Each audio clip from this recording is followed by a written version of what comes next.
14,000 মানুষের রুটি রুজির উপর যে আঘাত আনা হয়েছে।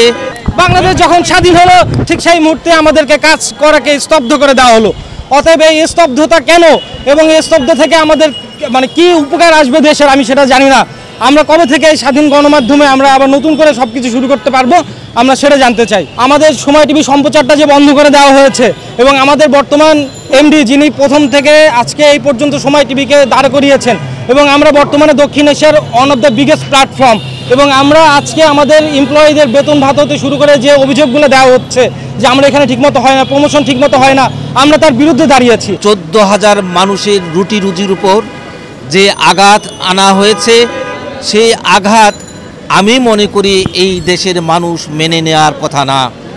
আজকে আমাদের সাংবাদিকরা মাঠে ঘাটে স্বাধীনভাবে তাদের পেশাগত দায়িত্ব পালন করতে পারছে, ঠিক এই সময় আমাদেরকে বলা হলো নিরাপত্তার অধীনে সময় টিভিকে বন্ধ করে দিতে হবে। যখন আমাদের সাংবাদিকরা মাঠে ঘাটে কাজ করছে ঠিক সেই সময়ে সময়ের টুটি চেপে ধরা কোনো অবস্থাতেই আমরা মেনে নিতে পারি না। সোজা সাপটা কথা, অকারণে অন্যায্যভাবে সময় টিভিকে বন্ধ করা হয়েছে।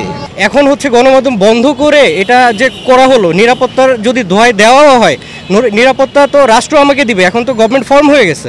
তো এখন রাষ্ট্র যদি আমাকে নিরাপত্তা দিতে না পারে, এটা দোহাই দিয়ে যদি বন্ধ করে, এটা তো রাষ্ট্রেরও একটা ব্যর্থতা। তাছাড়া কিছু কথা যেরকম বলা হয়েছে যে আমরা বেতন ভাতা ঠিক মতো সময় মতো পাই না, আমরা আমাদের স্যালারি স্টেটমেন্ট শেয়ার করতে পারবো যদি পারি, আমি চ্যালেঞ্জ করতে পারি।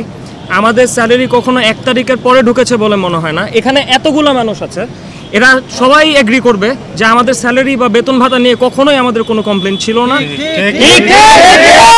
কখনো ছিল না, থাকবেও না।